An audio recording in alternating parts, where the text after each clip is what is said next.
upat ka lugar sa lalawigan sa Sugbo, irekomendar sa kapulisan nga ibutang ubos sa election watch list. Mayor Rama nagsorry sa iyang pag-selfie sa IEC. Usa ka gwardiya gikan nga nag-inom gipusil patay. 15 kilometros nga open water gilangoy sa Pinoy Aquaman.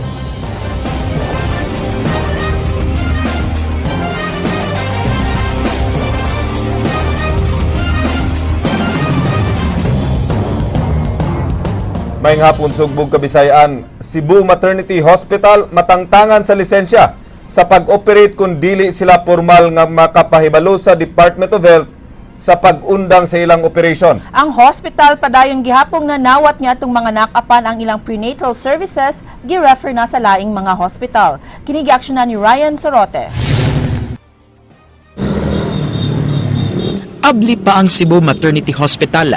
Apan wa na sila manawat og mga pasyente gawas sa mga anak. Misud gihapon sa trabaho ang 140 ka mga non-medical o medical staff sa maternity bisan wa na mga pasyente. Katapusang nanawat og pasyente ang maternity niadtong Enero 27 sa gabi.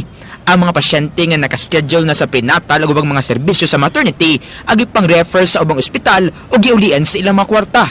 Sa mga nurses na mga midwives, mga kuan, katong mga pasyente sa OPD amo ginang yatiman ko to sa dia pero igabot na sa mga doctors mana nga naay mga kuan i-refer nila laing ospital. Nabalaka ang mga empleyado kung makadawat ba sila og sweldo kung magdugay pa pagbalik ang ilang operasyon. Sa notisya nga gipaskin sa ospital, temporaryo nila nga gihunong ang operasyon tungod sa labor dispute sa union ug sa tigduma sa ospital. Nagsugod ang bikli sa duha, human wa gi-honor sa ospital ang unang nasabutan nga 20 o 25 pesos nga increase sa sweldo sa mga membro sa union.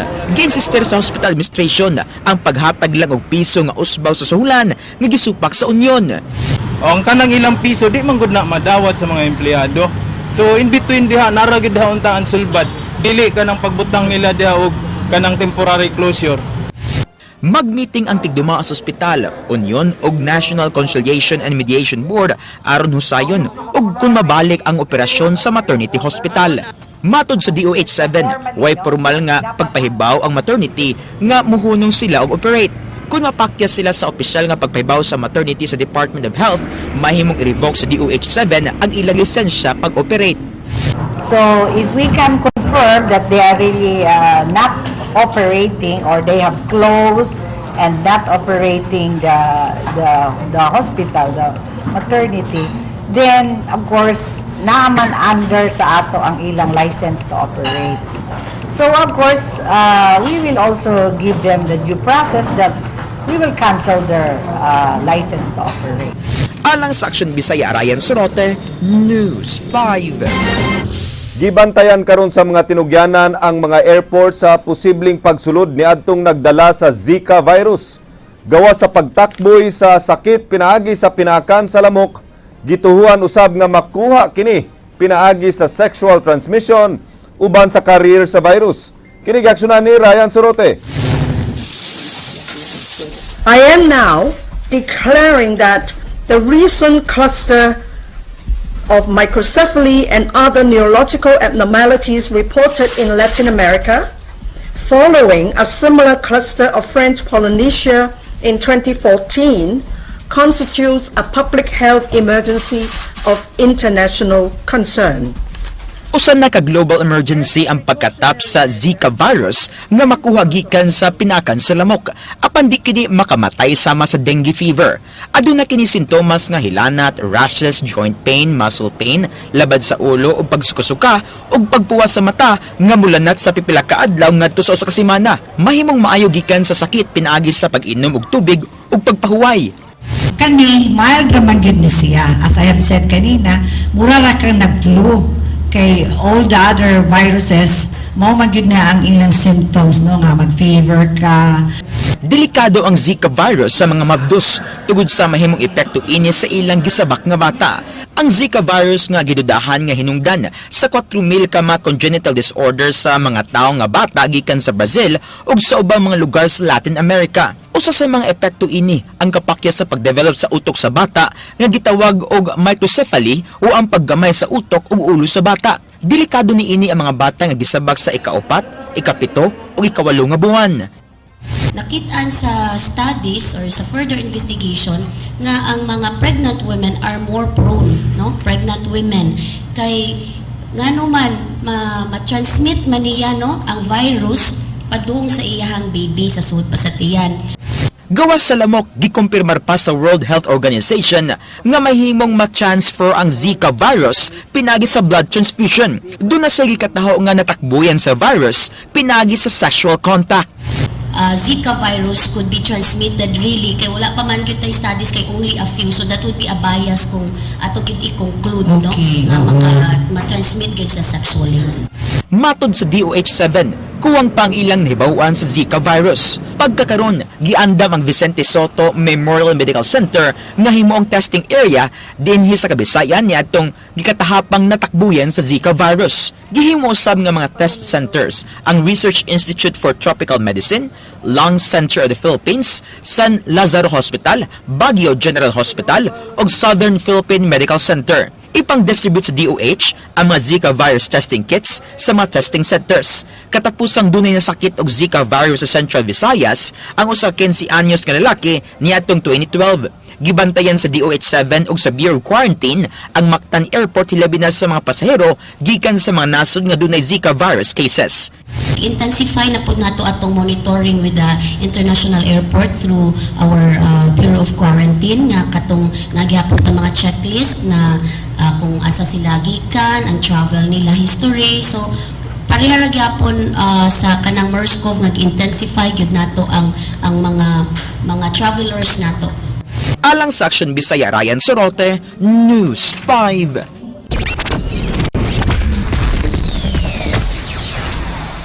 Dihi makakaroon sa Team Rama nga sila mo'y nagbutang sa Binay Country banner diha sa SRP atol sa IEC. Alang nila di makatarunganon nga ipahid sa ilang partido ang maong pasangil. Si Leslie Caminadi Vistil report sa report. But we're not that stupid. We're not that stupid. Giklaro ni Tinago Barangay Captain Joel Garganera nga di sila mangunay sa pagpakauhaw sa ilang kaugalingong kapartido. Gisaysay ni Garganera nga siya mao'y nagtangtang sa usa ka banner nga iyang naagian alas 10 sa buntag niadtong Domingo sa wa pang International Eucharistic Congress closing mass. Gitawagan dayon niya ang Department of Public Services sa City Hall aron i-turn over ang gihipos nga banner. Si Garganera miklaro nga ang nakita nga post sa FB nga banner anaa na kini sa habig sa Talisay. That was placed, that was 100 to 200 feet of meters away from the bridge. Sa Talisay side na siya. Talisay side na siya. Niyan, itubag to ang kanhi mayor nga ningon nga kinsa may naikatakos nga mubutang og barikada. Katong barricade bitaw nga itong gibutang. Ang barricade, for the information, was placed the day before. Nananadaan din ha. Kay aron pag-abot sa oras nga mag-lock up namin sa SRP nga wala na yung sakyanan pasudlon, wala na yung sakyanan pagawson, ready na diha.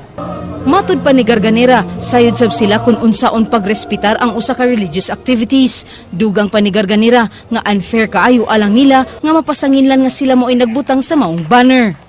Ug kami pa we're in control gud sa SRP. Butang na tunamo diha, gwapo pa. It's a no-brainer to put up a tarp diyan dapita. And besides, that's purely religious effect. Kinsa man gud, the series of event will tell nga dili maayo. So ganun magituyuan, ganun mo nagbutang, nagdukduk na o kaning martilyo sa itong ulo. We're not that stupid. Alang sa Aksyon Bisaya, Leslie Caminadi Vistil, News 5. Upat ka mga lugar sa lalawigan sa Sugbo irekomendar sa kapulisan nga i-appeal sa election watch list of areas. Ilaw usab nga giimbestigar ang pagpaluyo sa mga drug lords sa mga politiko sa 5 ka lugar sa lalawigan sa Sugbo. Kini giaksyonan ni Ray Pasaporte. Mga politiko sa 3 ka lungsod ug 2 ka syudad sa probinsya sa Sugbo ang gipanid-an sa kapulisan sa pagtuo nga paluyuhan sila sa mga nalambigit sa gidili nga drogas. Di lang na ko i-mention kasi basta madaot ang mayor, but we have municipalities that are we are monitoring right now for narcopolitics. Dunay nadawat nga impormasyon si Gaeranod gamiton nga guns ang mga drug posers sa pagsugod sa campaign period alang sa lokal nga kandidato. Hatagan sila sa Kapitolyo og bulletproof vest nga magamit nila alang sa ilang operasyon batok sa gidili nga drugas. So kini mga tawhanar ba kursunada kay high shabu so way kahadlok. So para sa atong raid ganinang agahapon nga gipabuthan pa ko mga pulis. So musukol din ng mga tawhana. Niadtong eleksyon sa tuig 2010, 5 ka lugar ang anaa sa ilang election watch list of areas ug nisa ka kini ngadto sa 23 ka lugar sa eleksyon sa 2013. Karong tuiga, irekomendar ni Gaeranod nga ibutang ubo sa watch list ang Tuburan, Dumanhog, San Fernando ug Bugo City. Iya kini gibase sa mga panghitabo sa milabay nga eleksyon. Matud ni Gaeranod, posibleng ilang irekomendar ang mga lugar nga dunay mga panghitabo nga nalambigit sa politika. Basig posibleng mahimong watchlist labi na katong may mga insidente nga bag-o lang na may panghitabo kagaya sa Pusil, sa Dumanog. So dakong posibilidad. So ang Bugo, di ba? Usually ano man yan na naman dyan ay commotion sige kada election. So posibleng mahimo sana siya na bantayanan ang Bugo. Somewhere north, Bantayan, Medellin. So yun. Yung Santa Fe naman sa Bantayan, posible sad. So on the south, yung Dumanhog, Pinamungahan, Ronda, Barili, Alcantara, yun. Sa south side, sa north, yung San Remigio, Tabuelan, Medellin, yan, Corbon, Sugod. So, but hindi pa talaga yan ng watchlist natin sa 2016.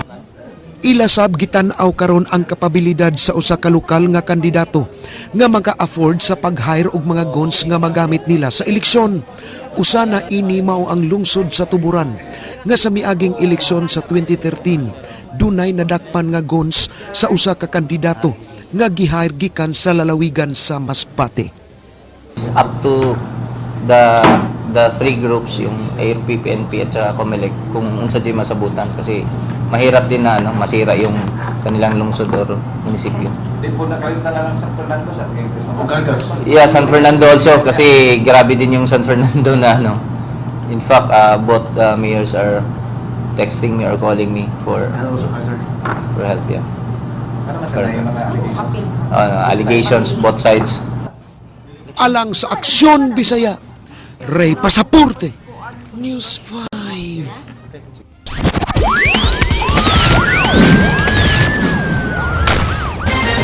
Patay ang usa ka security guard nga gipusil sa pagawas niya sa iyang giimnan. Among balita eksklusibong giaksyonan ni Jinky Rusit.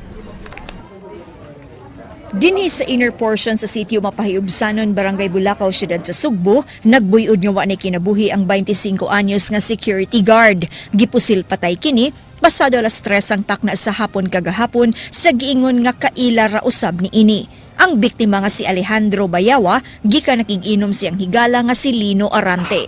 Matod ni Lino, nananghid ang biktima sa pagawas sa balay. Apan igo ra kining nakatikang sa pultahan, nakadungog ang mga silingan ug duha ka sipa nga buto sa armas. Diri raman ko sa suod, nagtumig labintador. May kadungog naman ko nga nay ni Siagit, mutong nili-li mi.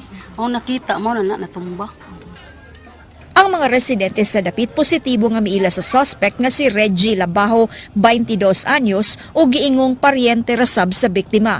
Posible matud pa nga dumot ang hinungdan sa krimen tungod kay nadunggan ang duha nga nag-away sa nanglabayng adlaw. Si Lino nakalitan sa hitabo. Kalit radyo kayo. Wa ka kita sa suspect. Mura magiatngan siya ba? Ang sakop sa SWAT daling miabot sa area ug mihimo og manhunt operation. Apan napakya sila sa pagpangita sa suspect, sanglit dali kining nakasibat sa area.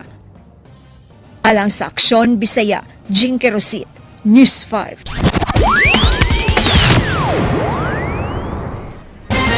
Cebu City Mayor Michael Rama nangayog dispensa sa nanggawas nga selfie picture niya atol sa katapusang adlaw sa IEC. Matud sa mayor, wa siya intensyon nga magbinastos atol sa amaong kalihukan. Ang report yaksyon na ni Leslie Caminado Vistil. Sorry if it had disenchanted some, disturbed, confused, and perhaps others are bewildered, much less affected. Kinasing-kasing nga nga nagpasaylo si Mayor Michael Rama sa mga tao nga wa makauyon sa nanggawas nga selfie picture atol sa katapusang misa sa International Eucharistic Congress. Matud sa mayor, wa masayod sa tinuod nga istorya ang mga bashers niya. Dipinsa ni Rama, tuyo siyang mipatong aron makita ang kinatibuk ang hulagway sa dapit ug aron sa masusi ang kahimtang niini. Apan dunay mga tao nga gustong mukuha siya og selfie picture, maong nahitabo kadto ug nakuhaan siya og hulagway. Pagkalayo sa template, ano ako pag nakitaan nila, aron ibutang sa Facebook, sa tinuoray, naman din sa akong cellphone, sige kukudak,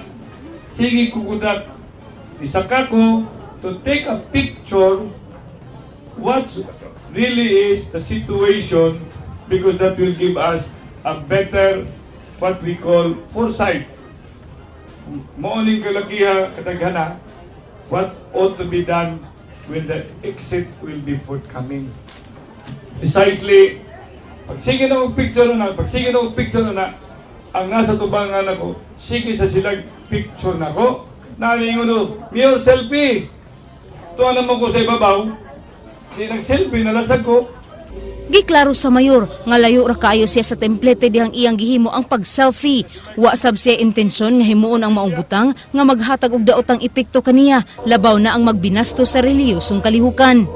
Whoever had been bothered, affected, confused, and bewildered, I am expressing my apology to them.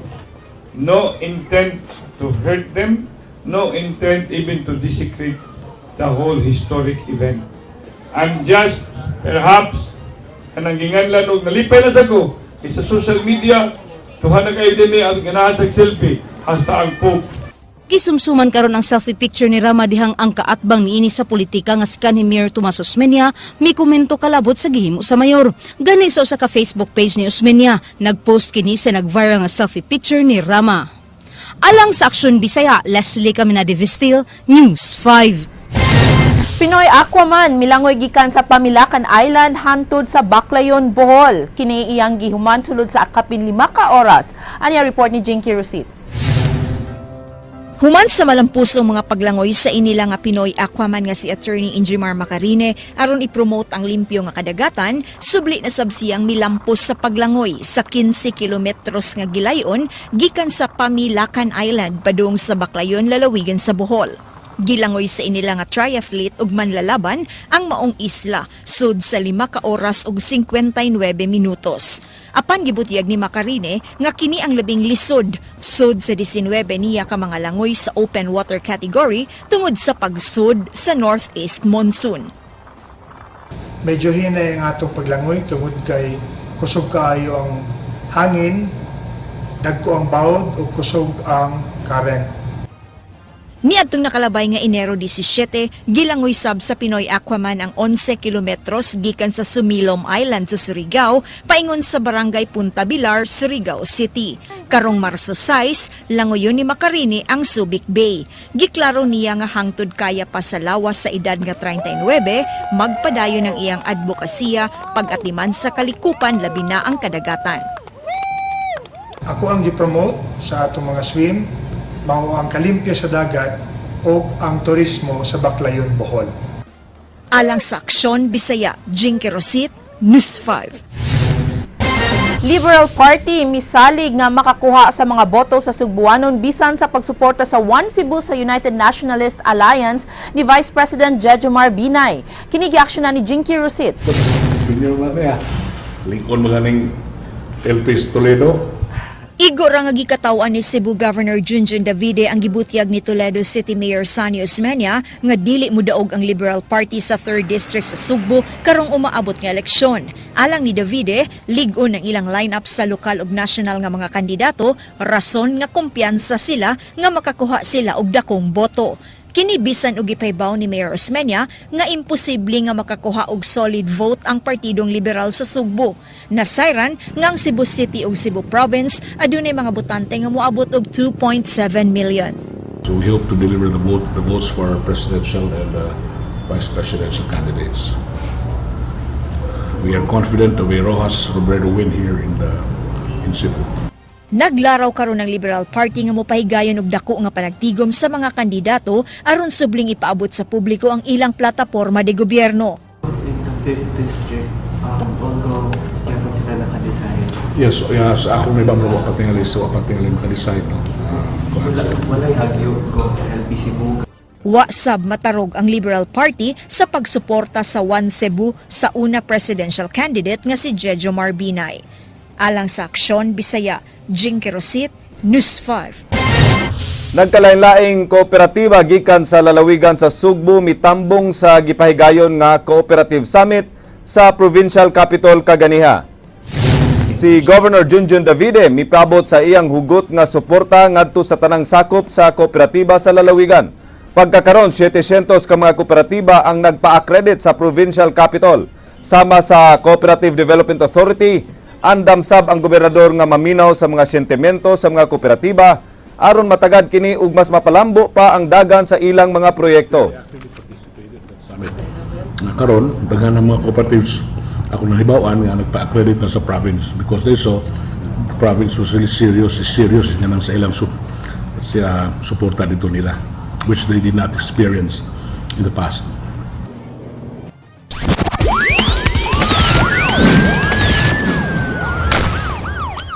Isa ka level 3 drug pusher ang nasikop sa kapulisan atol sa joint drug operation sa kapulisan sa Liloan ug PDEA 7. Ang detalye sa report ni Marian Ubay.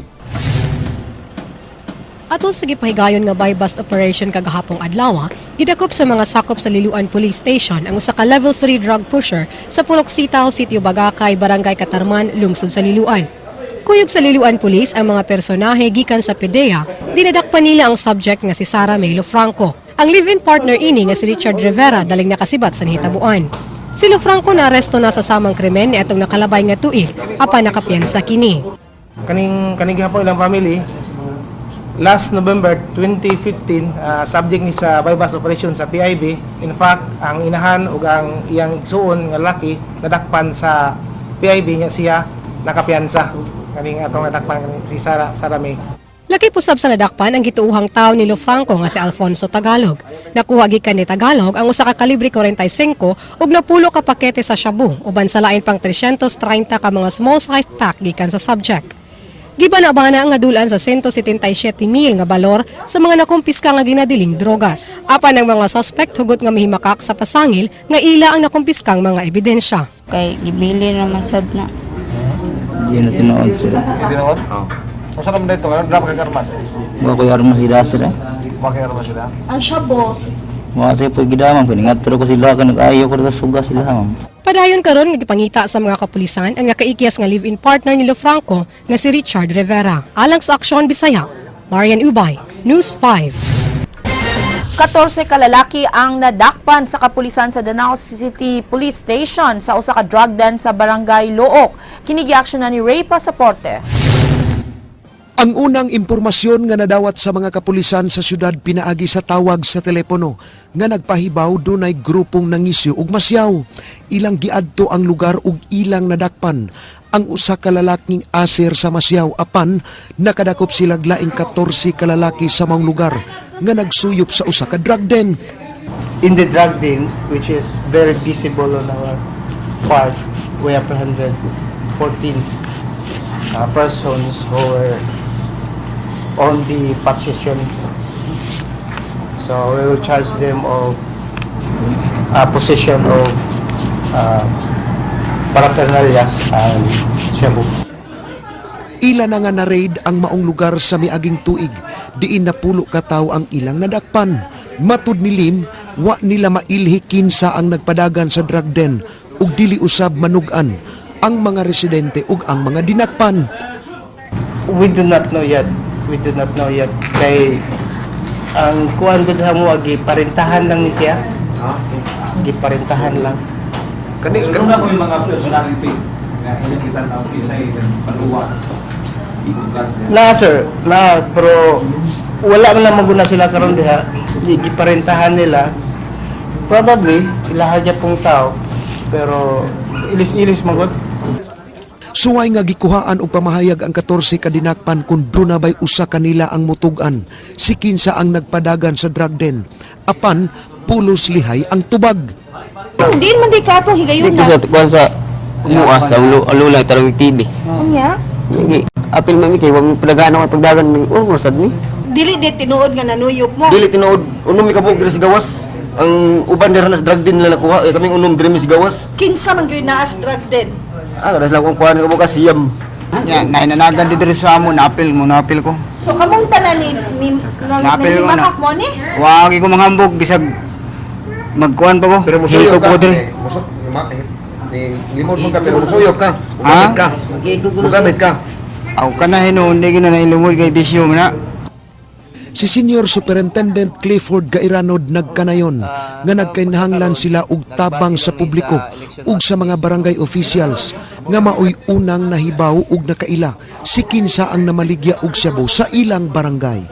Para maiwasan, but I am appealing to everybody, especially the LGUs, the mayors and the barangay captains, and the tanods also to help the PNP. Kasi this is it should be like a whole of a nation, a government approach against these illegal drugs. Kasi kawawa naman yung pulis. Lagi na lang, although kami naman talaga yung main effort doon, pero we need also help from and support from these other government agencies. Kasi kung barangay captain ka, imposible man na wa ka kabalog kinsay tigpahuyot, tig supply og drugs sa imong barangay. Imposible kay nga di nimo mahibaw-an imong mga barangay tanod. So it should start from that level. Tapos isumbong sa mo para magtinabangay, kasi kung pulis lang ang hirap na, kasi naging modernized na rin yung mga drug pusher, nanagay mga CCTV sa ilang mga balay, nanay mga lookouts, so napay mga cellphone. And ang mahirap kasi yung mga dagko nga mga drug pusher dili magdala og drugs ato sa mga gagmay panghatag, so di jud nato sila masakpan nga in their possession or sila mismo na maligya kasi distributed kaya dapat tulungan kasi Alang sa Aksyon Bisaya, Ray Pasaporte, News 5. Tulo ka mga tao nadakpan sa kapulisan sa Lapu-Lapu City. Usa sa nadakpan ang naa sa top 10 sa ilang listahan. Kinigi aksyon ni Marian Ubay. Nasikop sa sakop sa mga pulis sa Lapu-Lapu ang subject sa ilang operation nga si Veggie Lahoy-Lahoy nga taga City Humay-Humay, Barangay Paho, Lapu-Lapu City. Nadakpan uban kaniya sila Maximo Tampus, taga Sitio Togas, Barangay Guloob, ug si Rochelle Tampus, taga M. Velez, Barangay Capital Site, Cebu City. Nakuha gikan kanila ang mga pakete sa shabu nga gibanabana nga mo kantidad og 70,000 pesos. Matud pa ni Senior Inspector Judith Besas, ang usa sa ilang nadakpan ang naa sa top 10 sa ilang listahan. Ang pinaka-subject yun si JB Lahoy-Lahoy, which is kanang tao sa one of the top 10 drug personalities na mo. Gimakak sa suspetsado nga iya ang maong drogas, kay matod pa igo ra kining gibilin kaniya. Apan giangkon hinuon sa suspetsado nga namaligya siya og shabu kay wala sa ilaing trabaho.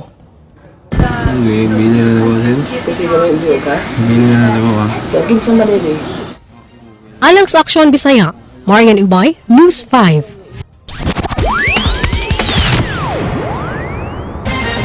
Gihinay-hinay na karon og lihok sa kadagkuan sa Cebu City Hall ang problema sa mga kasapaan nga nagkaanam og kagamay samtang nagkadugay ang panahon.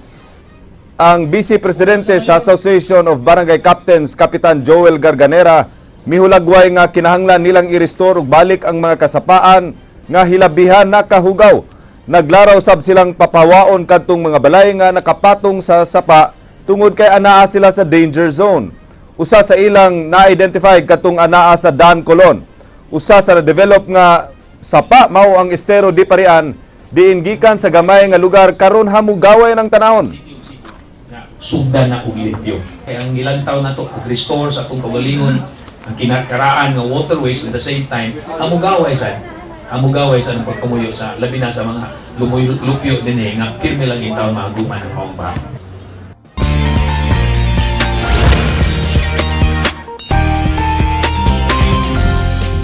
Happy Vibes sa TV5.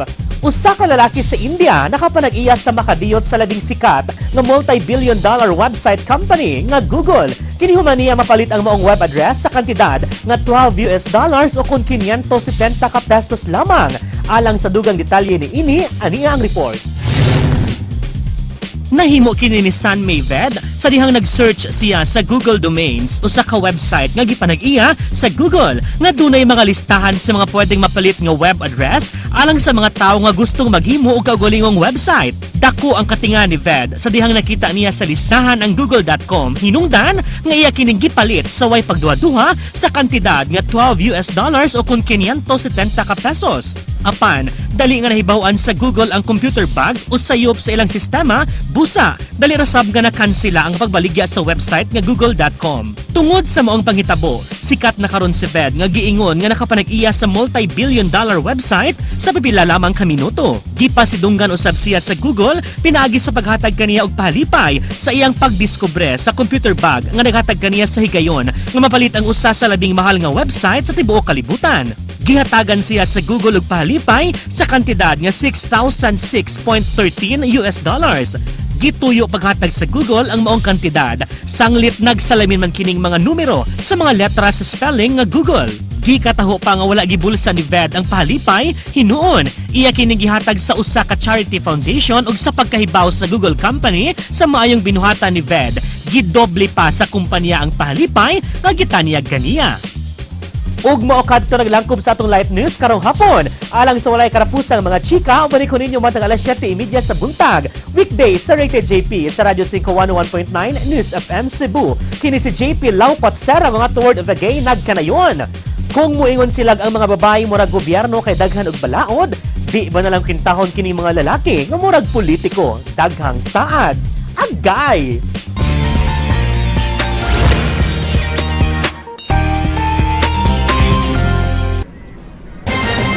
So which is worse? I got you first.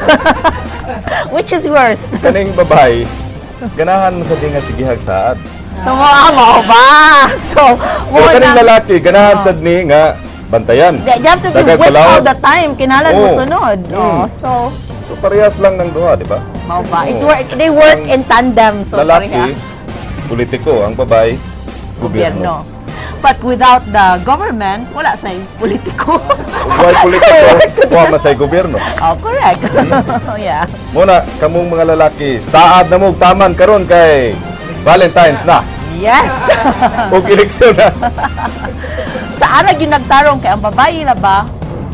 Mukuan ra ba gid mi sa inyong mga saad? Amo ginang you have to keep your promise. Manukot. Manukot. No? Ang mga babae. Yes. Kung ikaw, Georgia, gobyerno kita. Maugkanto ang mga balita sa Aksyon Bisaya. Ako si Glenn Soco. Mga balita nga pundasyon sa ligdong nga opinyon ug konkretong solusyon. Ako si Georgia Herrera. Bisan asa, bisan kanusa, kapatid. Kanilang kutob sa balita. Aksyon!